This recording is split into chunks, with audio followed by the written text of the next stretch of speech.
Dans le spécial vin cette année, on a plusieurs articles qui me semblent assez passionnants.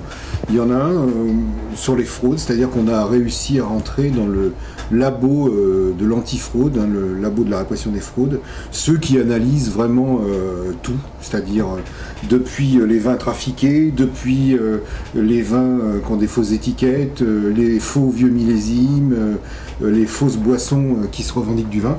Donc on a été voir ce qu'ils faisaient et c'est assez passionnant, quoi. Ces gens travaillent avec la radioactivité. On découvre que les périodes de grande radioactivité, pour moi, c'était Hiroshima ou Tchernobyl, pas du tout. C'est les explosions aériennes dans les années 60 et ça permet de dater les vins, quoi. C'est quand toutes les grandes puissances faisaient exploser des bombes, comme nous au Sahara en France. Et on a aussi une rencontre avec un nez du parfum qui s'est intéressé au vin et on a échangé ensemble.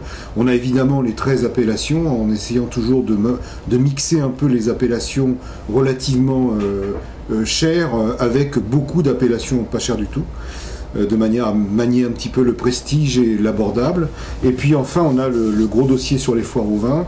Cette année, il est marqué ce dossier par l'arrivée des millésimes 2009 et 2010, deux millésimes spéculatifs, c'est-à-dire les prix des grands crus ont flambé parce qu'il y a une énorme demande en Chine, aux États-Unis, au Brésil, un peu partout dans le monde.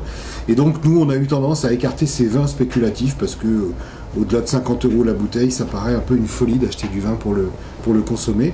On s'est plutôt penché sur les vins entre 5 et une vingtaine d'euros et on a trouvé, comme d'habitude, des petites perles.